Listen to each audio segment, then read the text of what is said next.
Testing, testing.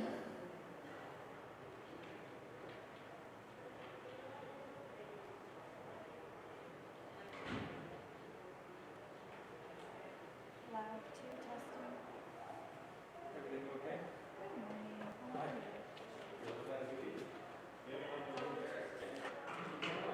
Need some liver down there? Oh, no.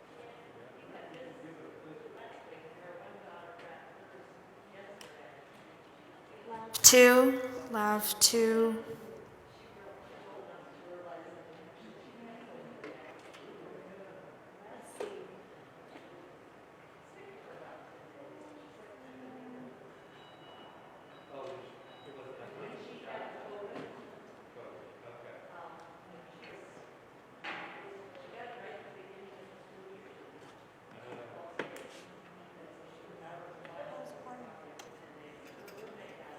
It's great. It's great being able to sing together again. Lav three, lav three, lav three. I don't know why we have to turn the gain up so much. Is it we're just not hearing it correctly? No, well, I don't think so. Here, have 2 and 3 on at the same time and see. Lav three, lav. Lav 2, 1, 2, 3. No feedback? I think it's okay. Right. That's got it. That's all it had. Same thing. All right, I'm gonna take these down. Sure. Okay, I'll be right here.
one, one.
I think.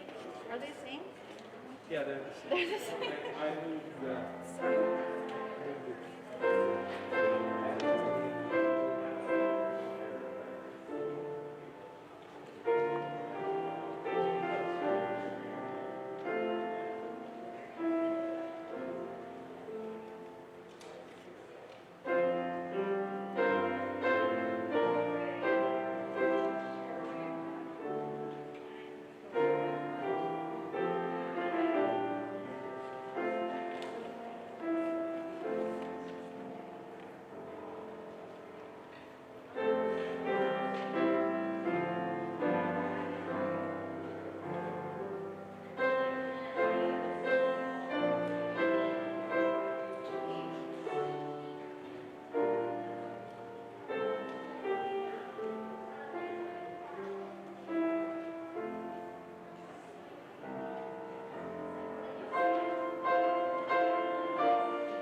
serving as worship associate for this morning's service, offered both in our sanctuary and online.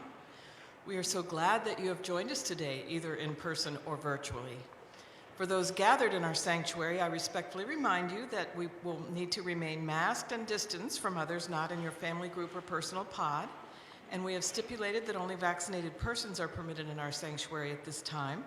We are doing our best to ensure proper airflow to minimize any possible exposure to COVID, and we have asked anyone with symptoms such as those experienced with COVID to remain at home. We welcome everyone who has joined us today, and we invite you to bring with you your whole self and all of your lived experience as we join together in worship. At All Souls, we continually renew our promise to live in accordance with the words of our covenant, which we will repeat together in a moment. Simply put, our purpose as a congregation is to put love into action. We come together each week to support each other in the challenging task of replacing fear and hatred with love and understanding. At this time, Sarah Cannon has a few announcements for us, and we'll tell you about the connection cards that you'll find at the end of your rows. Thank you, Sarah. Good morning, everybody. Can you hear me all right? Wonderful. So yes, you will find connection cards at the end of your pews. I think they're like bright green today. Liam, they're right by you. So you can fill those out, and those will help you maintain linkages with the All Souls community during the week by giving you some tips on what's coming up and offering you opportunities to say to us, here are some spiritual or pastoral care needs that I might have. Here are some specific interests that I have that you might want to follow up with me on. So please do take a look at those. In terms of announcements, I'd first of all like to highlight that our next round of Chalice Circles is starting. Chalice Circles are just an absolute wonderful way to be in small group spiritual community with one another. I just think they're an incredibly valuable part of church life. And so you have more than one option for Chalice group meeting dates and times. I do want to highlight that one of those groups, and you'll see this on the back of your order of service, is being co-led by CC Russell Jane and Nasreen. And that group in particular, if you're in recovery from substance abuse, that's a good group to be in because there will be some focus on that there. It's not necessary that you be in recovery, but you will find that group a very safe and friendly space if you are. I also just want to highlight that next Sunday, December 12th, in the afternoon, we have an open maker space for all ages from the end of the church service until 3 p.m. so that people who are working on holiday cards or gifts can bring their projects in, can use some of the supplies that we have available up there, and be in community together while we do those little last-minute gift-giving tasks. Thank you so much.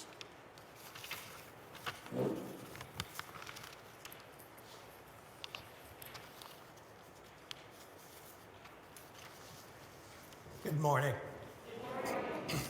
I'm Joel Miller. I'm the interim minister here at All Souls, and so pleased to welcome our folks who are here in person. So pleased to also be worshiping with folks who are joining us online. And the connection cards are also available. You can email those to us, so we'd love to hear from you. All the activities are equally available to our folks online and remotely, as they are for those of us who are in person. I have a really brief reading I want to open with this morning, but I want to introduce it a little bit. The title of it is Black Joy Uninterrupted. About 2 years ago, I was invited to the home of some members of the congregation I was serving.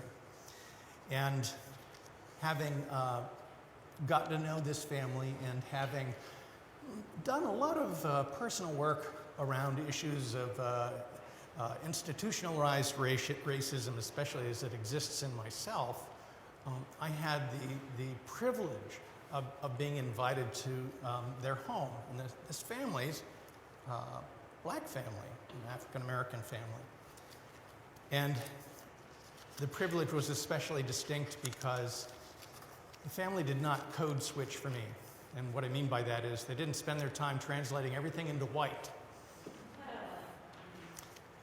They were just themselves.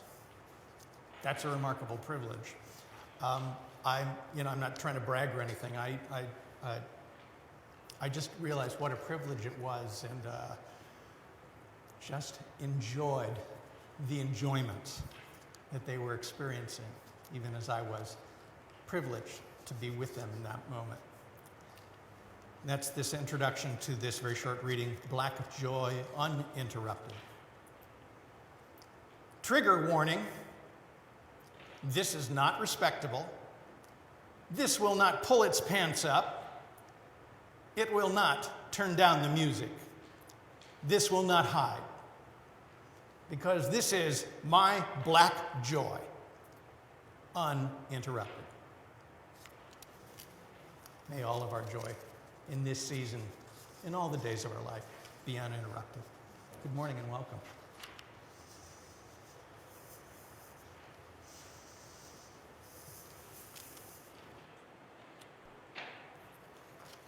I want to say a brief thank you this morning. Bridget Perdue is filling in for us today. Savvy Kennedy wasn't feeling well, and so she did us the great kindness of choosing to stay home so that everyone could stay well. Excellent.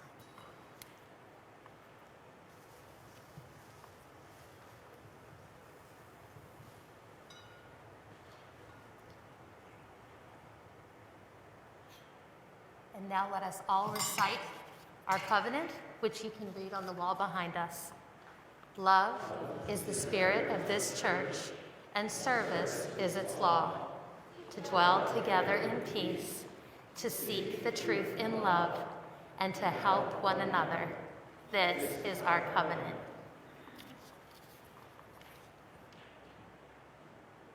Nicely done, Bridget. Well, Christmas is now only 20 days away.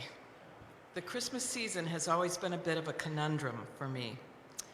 The problem with Christmas, you see, is that it is supposed to be a season of joy and celebration, but that joy and celebration brings with it a set of responsibilities that for me can be overwhelming and daunting. Even the spirit that is represented by Santa Claus, the spirit of joyful giving with no expectation of reciprocity, can be a challenge for a humanist like me. I've known since I was very little of the impossibility of the story that is traditionally told of Jesus' birth, but I still like celebrating Jesus. To me, he's a very cool guy. In our family, teachers were and are revered and respected. And for us, Jesus was identified as a powerful teacher with ideas that were relatively new to many humans, or at least he expressed them in a new and inviting way. Jesus was not a bully or a meanie or any of the other characteristics that sometimes male leaders are presumed to need for leadership. But our family does not presume that teachers are divine, and we don't think Jesus was actually a divinity. In fact, it is because teachers are not divine that their job is one of the hardest jobs on earth. Helping the next generation get ready to take over running the world is a huge task. And everyone who participates, including parents, our first teachers, deserves many thanks for doing that job. During this season, it is tempting for all of us, whether we are teachers, parents, or just caring humans, to let the responsibilities we assume that we need to take on overshadow the possibility of joy. We feel as though we must give, and give some more, and then even give more. My 3-year-old granddaughter this week asked me a very important question. Why does Santa give presents to kids? Why does he have elves helping him make presents and taking them to all the kids in the whole wide world? For a minute, I didn't have an answer. And then I said, well, it makes Santa happy to give things to children that they need in order to grow and learn. I don't know how that thought became so clear to me in that moment, but that is the point, isn't it? Santa doesn't even expect us to leave cookies and milk if we don't have money or time for those. Then my granddaughter said, Mrs. Claus helps him too, not just the elves. How about that for giving us hope that the next generation has it all together when it comes to equity and inclusion? So go ahead, as the days get shorter and the nights darker and longer, look up at the stars and remember that the light will return. And know that in the meantime, we don't need to just shop or donate. We can give hope and love and light to each other, and that's all we really need to expect of ourselves in this December or in any December. Thank you.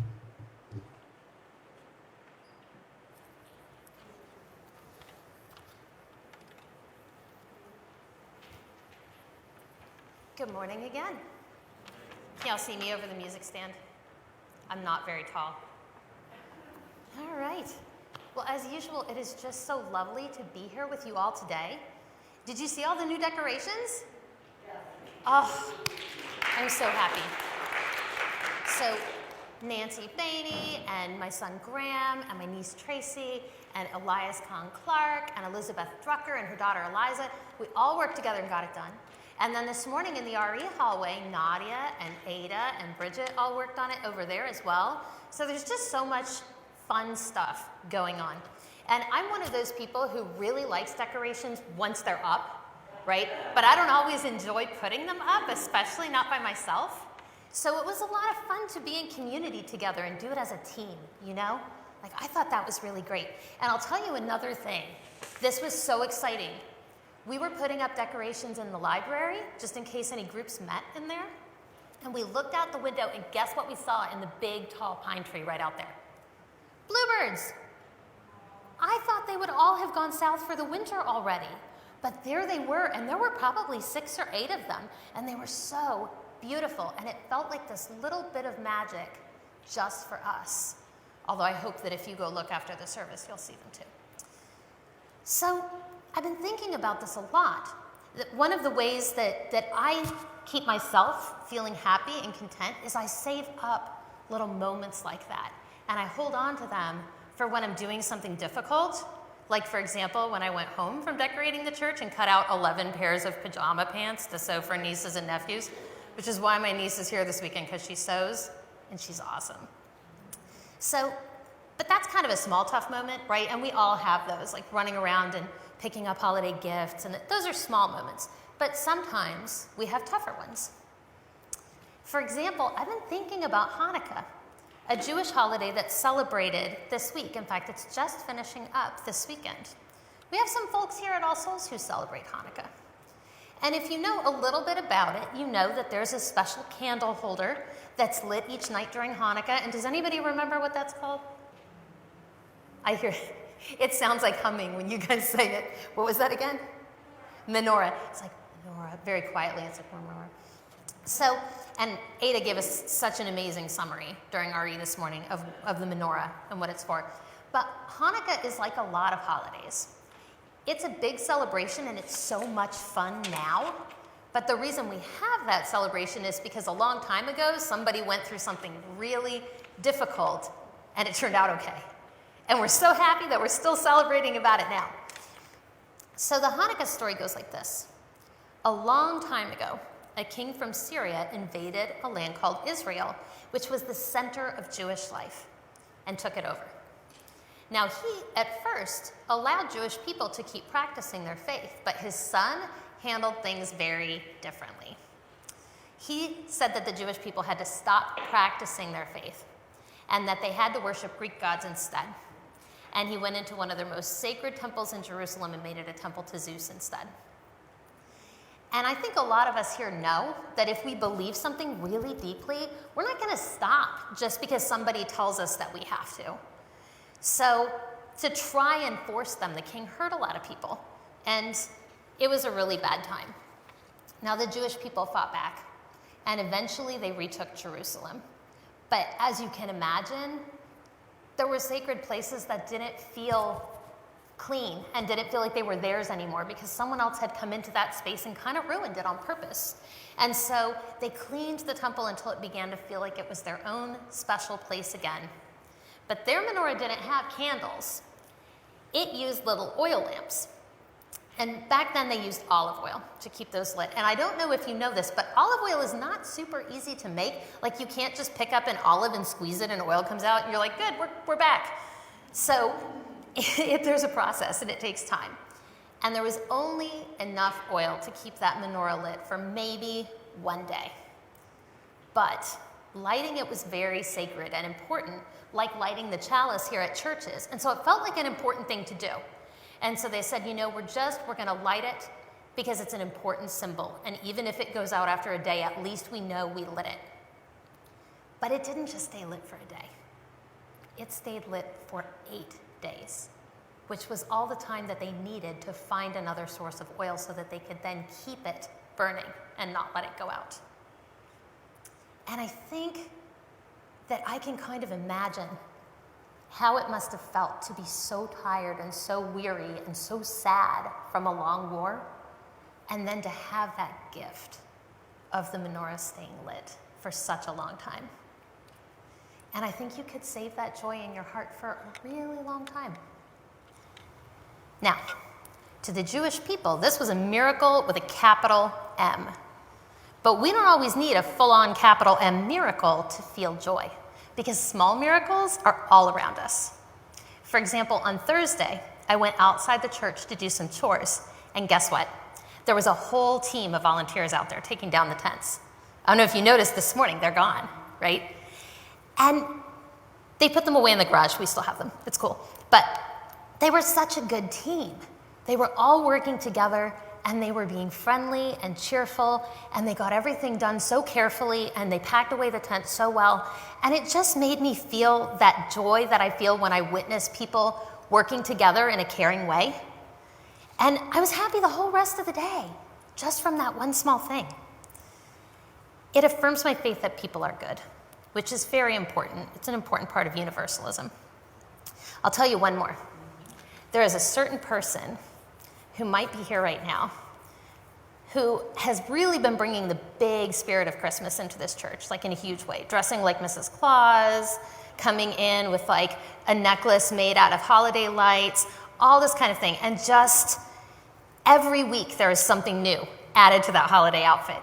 And she's expressing her holiday joy, but she's also spreading that joy to the rest of us. And it's fun, and it's a little bit magical, and it makes me really happy. So thank you, Nadia, for being that person. I'm just grateful for you. So I hope that this season you will go on a treasure hunt for small things that bring you joy, little miracles. Sometimes we hold these as little secrets in our hearts, and we keep them just for us. But if you find any you'd like to share, I hope you will. Because, hearing about those things that make other people joyful, that is also a joyful experience. Thank you.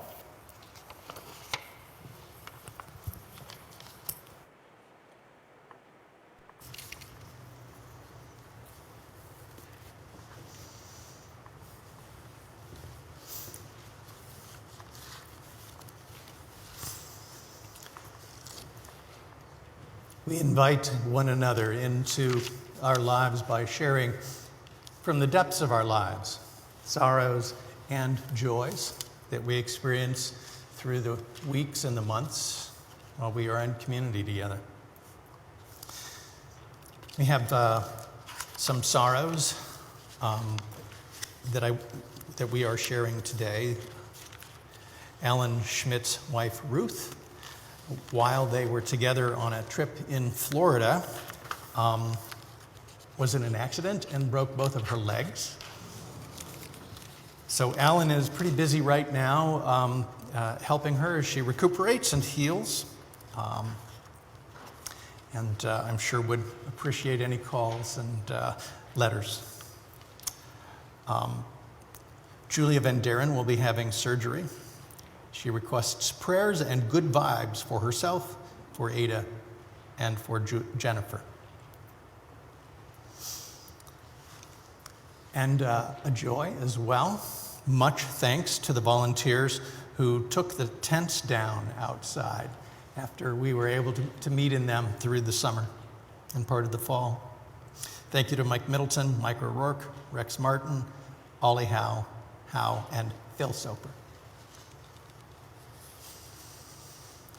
There are also joys and sorrows that are with us this morning, not spoken aloud, but here, even so.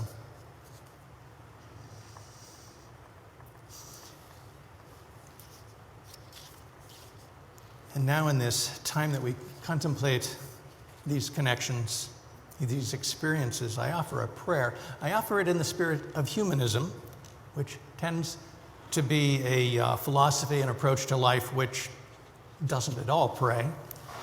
But I am perhaps a little ornery in that as a humanist, I think that one can pray. It doesn't have to be about gods, godlets, pantheons, any of that.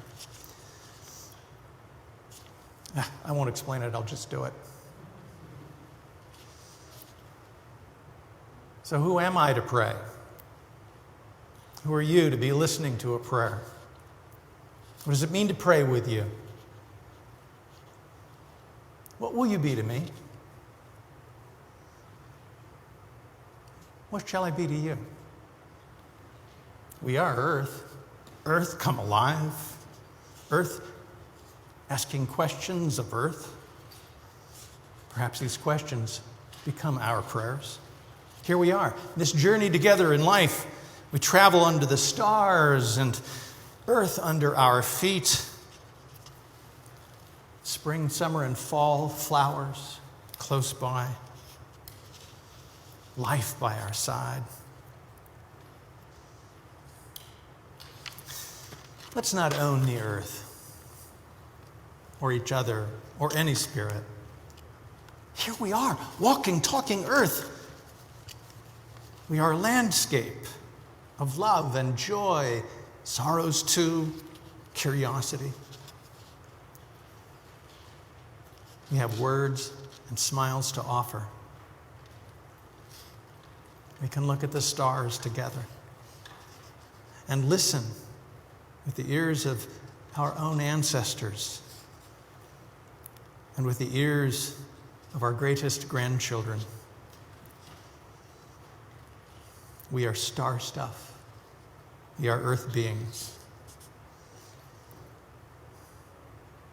And if questions and curiosity are prayers, let us wander a little while with some words and with some silence. Wander together as a kind of promised land. Promise that is in the land and the bodies that surround us even now. Listen.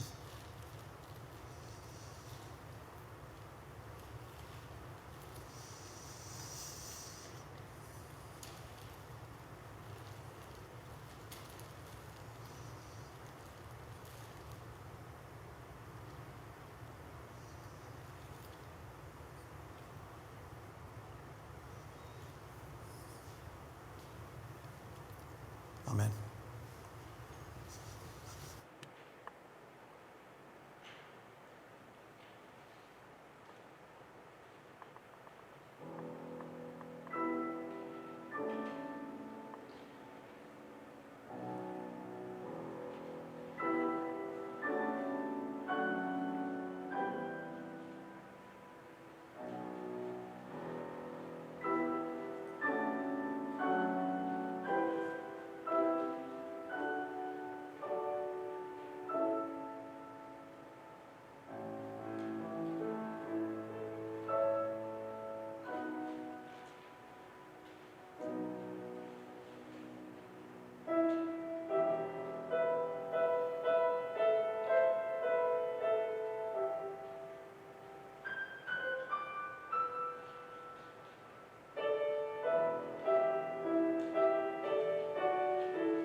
when I finish, I want to finish with Come Sing a Song with Me.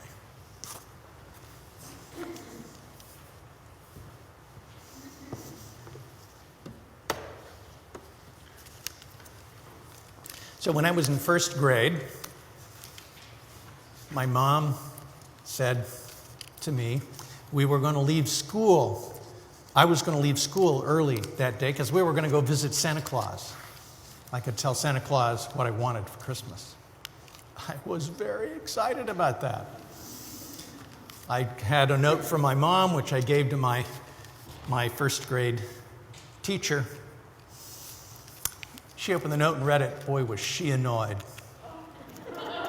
She was so annoyed. When it came time to go, she whispered in my ear. She told me she didn't believe in Santa. Believe it? Really? Oh, I was absolutely dumbfounded. I told my mom when she got in the car. My mom was really annoyed. Well, you know, she needed to do what she needed to do. I've discovered the truth about Santa. Our relationship with Santa changes over the years. And I definitely believe in the spirit of Santa. And I like to try to live Santa's spirit. In fact, I found that as we progress through the stages of our lives, there can sometimes be corresponding beliefs about Santa. We start out believing in Santa. Then we get a little older. Maybe we don't believe in Santa, like my first grade teacher. I found that when I got a little older than that I was Santa. And at some point, I expect I'm going to look like Santa. I loved my trip to see Santa and to tell Santa what I wanted for Christmas. It was a kind of ritual, one that I enjoyed, and a ritual I also enjoyed when I had children.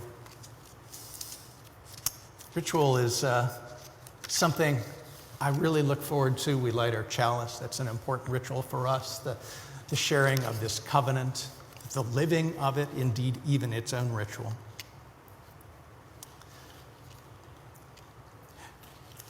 So, being the interim minister here at All Souls, one of the things I've been doing is studying this church's history.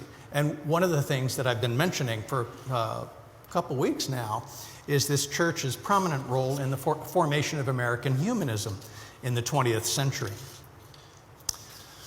While I was doing some of the research, I went across the website of the American Humanist Association. I was a member of the American Humanist Association for a long time. I'm still a member of the Unitarian Universalist Humanist Association. They've had a little bit of a separation. Our Unitarian Universalist humanism tends to be openly religious. And I noticed that the American Humanist Association had changed a lot since I'd last looked at the website. They are no longer even a religious nonprofit, but an educational nonprofit. And which seemed okay. But then I was reading a blog by one of their staff members who spent almost the entire blog attacking other religions. And he didn't say a dang thing about what gave him joy, what gave him courage when he woke up in the morning. I wasn't too surprised. Having been a young humanist at one point in my life, well, let me tell a story. It's a little embarrassing to tell, but when I was in college, I was a very fervent humanist. And the college I went to, Ohio State in Columbus, Ohio, has a big grassy yard. It's called the Oval because it's oval-shaped, and it's right in the middle of the campus. And all kinds of people are crossing it all different ways to get to classes or go from classes, to meet each other, to get lunch, to go to the library. It's a very busy, big open space. And it's kind of fun to be there.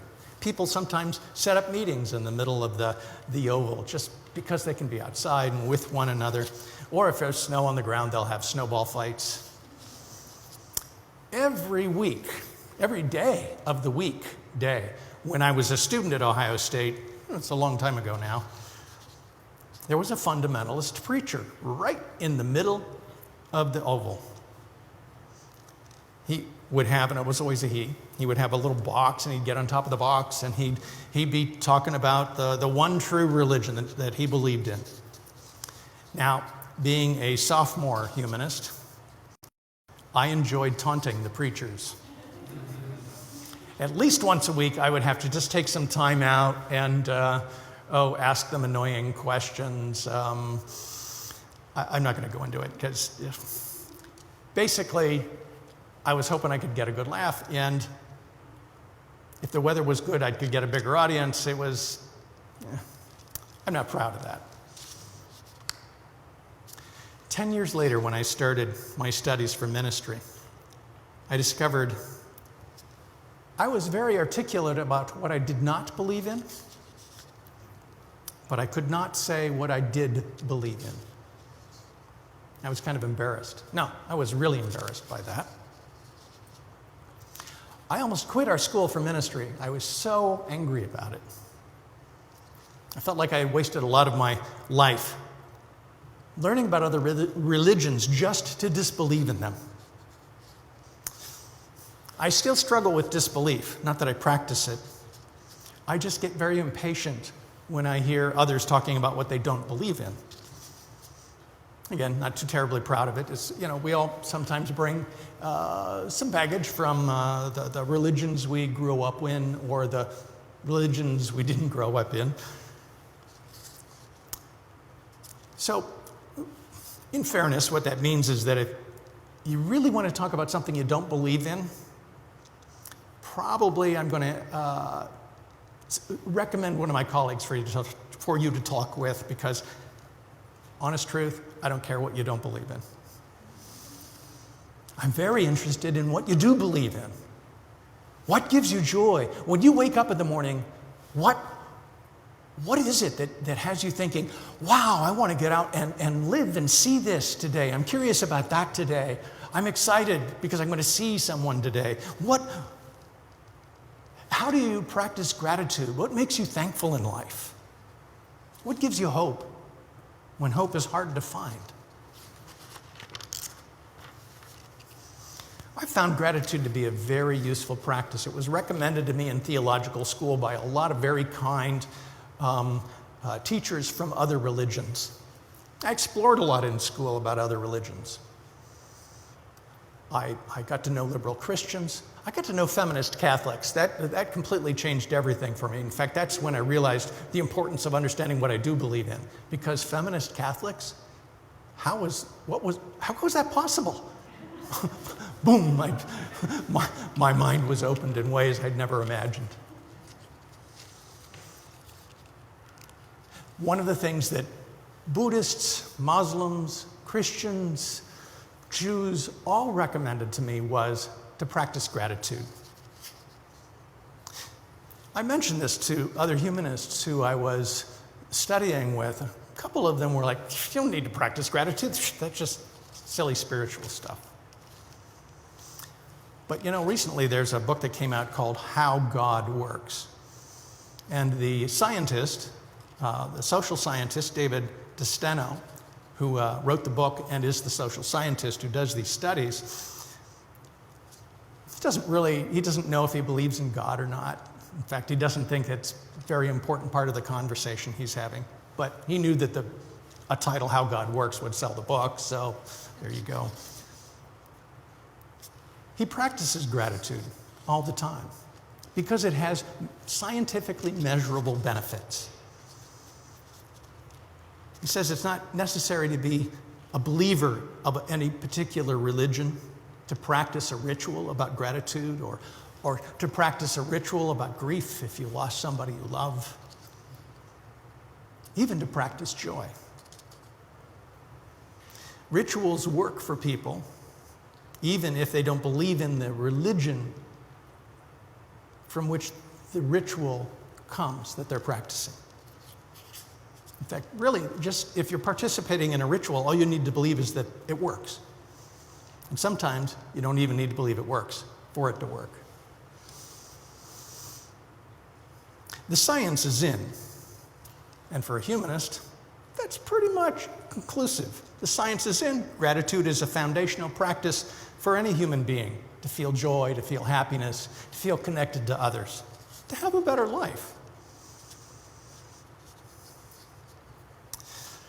One of the other things that I've learned in recent years is that it's important to practice gratitude and to practice joy.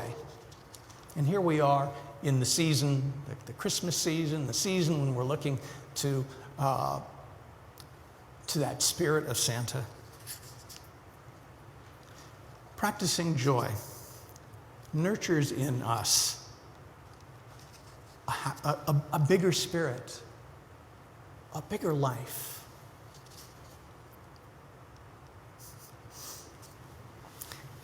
The contrast to that for me is in 1806, I was always amused by this story, being somebody who lived in Colorado for 8 years.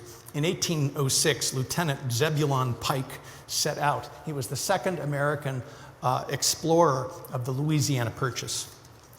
He went through what is today New Mexico and then up into Colorado in the front range of the Rocky Mountains.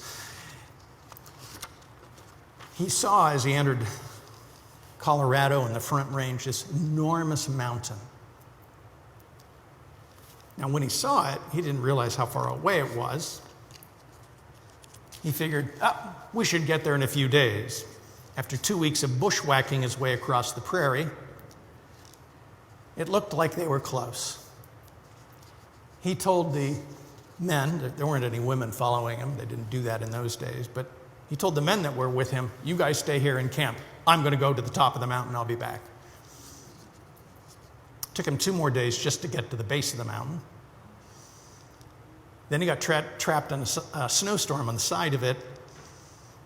He decided he'd better not try to get to the top. He took 2 more days just to find his way back to the men he'd left behind. He never did reach the top, even though they named the mountain Pike's Peak.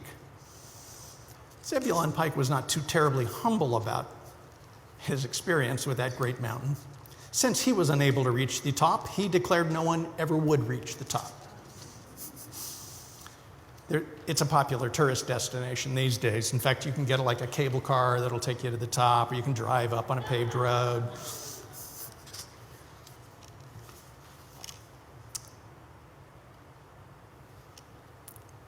I found recently an excellent definition of dignity by Greg Epstein. I mentioned him a couple weeks ago.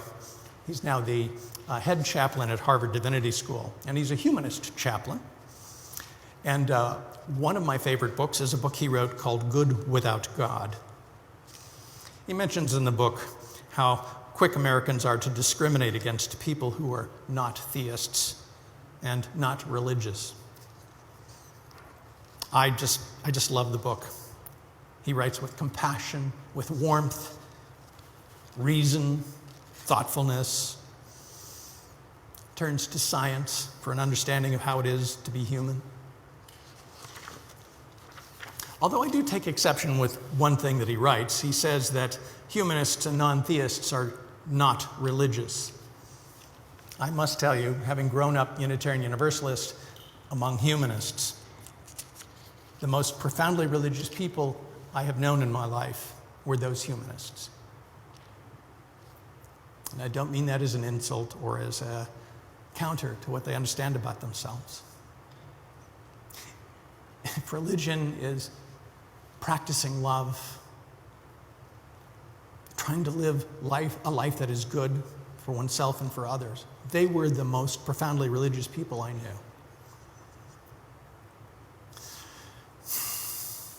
They were so amazingly human.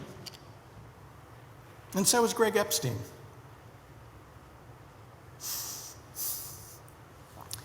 When his book came out, I was really struck because he was not writing as one of the new atheists. And the new atheists were a group of guys who really were into science and logic and really liked to run down other religions, seeing religion as a way of being kind of crazy. And they spent a lot of their time writing about what they didn't believe in, which, as I already said, I find irritating. Epstein in his deep, warm humanism, writes about dignity. He describes it as a way of relating to others. Dignity as a practice of our human awareness, to see ourselves and each other for what we truly are. Then to become more deeply connected to one another. Because what he's discovered is that as we become more deeply connected, out of our awareness, we know joy. Actually, he doesn't mention Unitarian Universalism in his book, but to be more aware is to see the inherent worth and dignity of each person, our first principle, and then to connect out of that awareness. That's our seventh principle, the interconnected web of existence. Another way to talk about those principles. Life is so good, so wonderful, and we're in all of this together. And when we know this, there's so much joy to experience. He doesn't spend much time debating about gods or not gods, actually. What he does talk about is the original meaning of the word humanist, coming from human, and human coming from the same roots of these other words, the words humble, humus, the soil of the earth, humility, humane. Words that all come from the original Latin word humus. Humus, H-U-M-U-S, means dirt. I'm happy to say you are all a bunch of dirt. We're just earthlings. And humanism, as I have known it and what grew up in it, is the enjoyment of our humanity, an encouragement of our humility, a call to be humane. And all of this, Epstein says, is to be surprised by joy and to keep on being surprised by it. Epstein quotes the words of the poet William Blake, a centuries-old poet. I like these words because they talk about joy and how not to use joy, and they remind me a bit of Zebulon Pike. Here's the words. He who bends to himself a joy doth the winged life destroy. But he who kisses joy as it flies lives in eternity's sunrise. No need to seize joy, to hammer it into the words of a book or even a prayer. Joy begins with an awareness and returns when we prepare a place for it again and again. Epstein, I find, is humble enough, human enough to let himself fall into joy.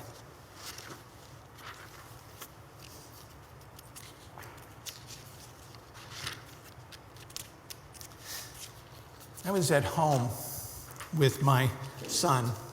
He was a little baby when I got to be an at-home dad, the first years of his life. I was privileged at the time to be just with him. I would read him books, we would sing songs, play music, cook food, cook dinner for his mom when she would get home from work. Sometimes there was nap time. And sometimes there was just time to be in the world. And one beautiful sunny morning, after we had done some reading and gone for a walk, he was on this beautiful blanket that his uncle had sent. And he's sitting on this beautiful blanket with it. It had the letters of the alphabet on it, but it was a white blanket with red and some black to outline the letters. But the red was brilliant and beautiful. And my son wasn't walking yet. He was still pretty little. But I remember him looking at the red on this blanket as the sun beamed through the window onto the blanket, and the red just glowed. And I remember him putting his hand on it, looking at the color. It's a color, I said. It's red. He looked up at me and looked down at it. He took his hand away, but he still looked at it. Red. And he smiled. I love that memory. It's a joyful memory for me. My child becoming conscious of the name of a color, the quiet joy of seeing it in its beauty and brilliance. I truly began to understand the importance of joy in any time of our life when I read the words of a Catholic writer who was born in Poland in 1931. Her name's Irma Zaleski. She writes about her childhood living with her grandmother in the mountains of southern Poland during the time that the Nazis occupied their country. Joy was rare, sometimes even dangerous. Zaleski writes about how her grandmother, who had lived through many difficulties, could sometimes be bitter and angry, but she saved herself over and over again by being joyful, by practicing joy. She read poetry, she looked for art, she read science, she watched for beauty in the world around her. And Zaleski herself understood the importance of joy. One particular night, she writes about it. I must have been 5 or 6 at the time. One night I was awakened by my grandmother. She was leaning over my bed. There was a great storm outside. She picked me up and carried me out onto the porch, which ran all around the front of the house. Look, she said, and she turned my face toward the mountains. Too beautiful. It's too beautiful to sleep through. Look. I saw black sky torn apart every few seconds by lightning. Mountains emerging out of the darkness, immense, powerful, so real. Thunder rolled along the peaks. I was awed. In my grandmother's arms, I looked up at my grandmother's face, and in one flash of lightning, I saw her face flooded with wonder and joy. I didn't realize it then, but now I do. What I saw was ecstasy, a kind of joy. My grandmother was the first to point out to me a door of joy, a door to joy.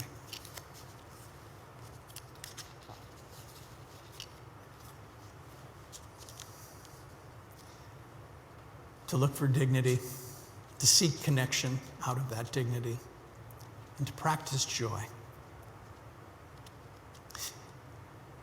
It's a door that opens into the soul. It's a way to care for a child in our arms, for a friend whose hand we hold when they are experiencing sorrow. We can fall into joy simply by being awake and watching the world. We can fall into joy and don't have to believe in anything at all. We can fall into joy and let the wonders of the world appear all around us. I think this is one of the reasons we're here even now, to remember to find joy with each other. Truly, we need one another to experience at its fullest.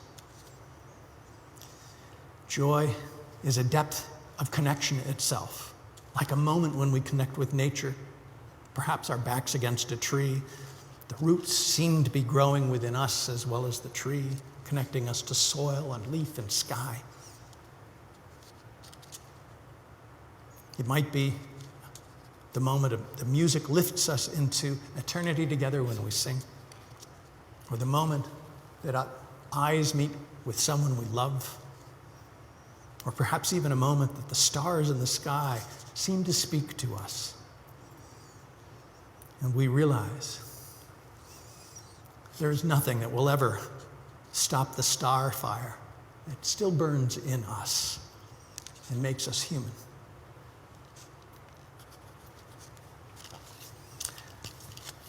So I asked Greg to if we would play and sing this song together. And as I do, because of the science, like any good humanist, I'm aware of the science. I'm not going to sing without a mask. I invite you to sing along with me, if you would like, with your masks on. Number 346. And have we sung this song recently, Greg? Is this? We know this song, good. I recommend this song. It's something to learn. I love it a lot. And if you're comfortable, I invite you to stand if you would like.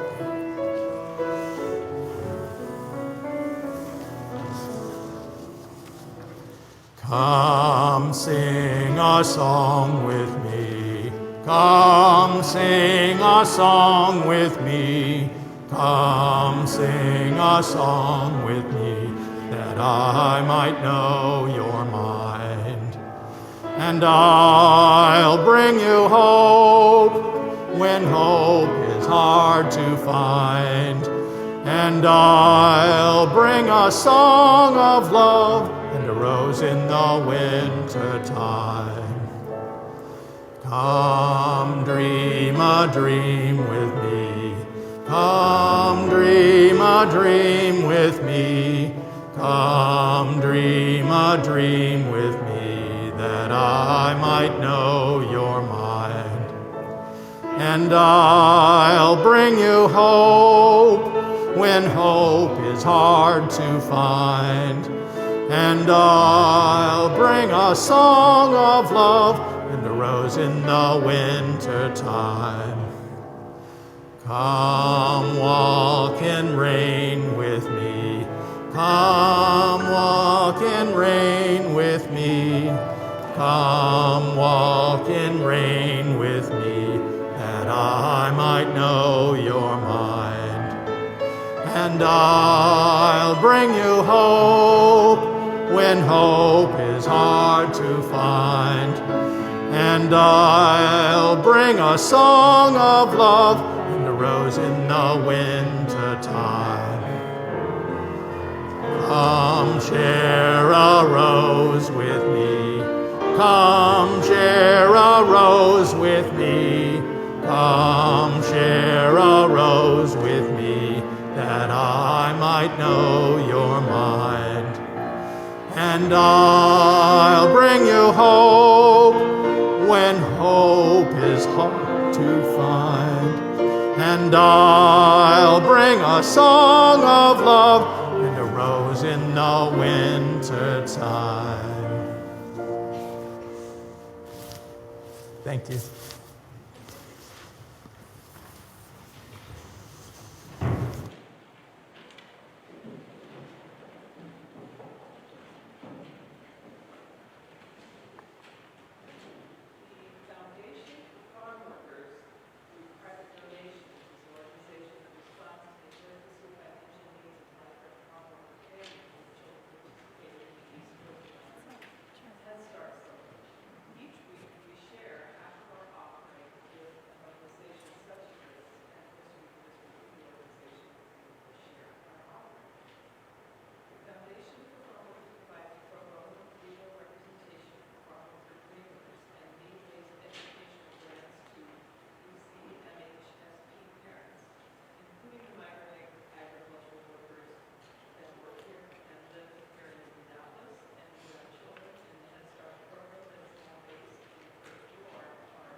May this holiday season bring you many connections, many experiences of joy. Be awake for the beauty that surrounds us and the love in all of the hands, open and inviting, here and in the world around us. Go in peace, be in peace, and we'll see you again next week.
So they'll take that one out? Yes. Okay. Okay.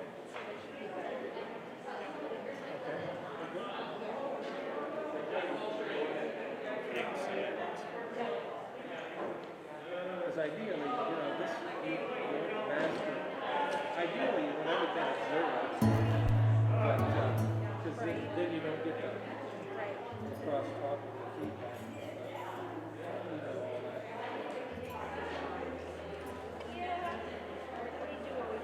That's right. And again, the way this is set up is for music.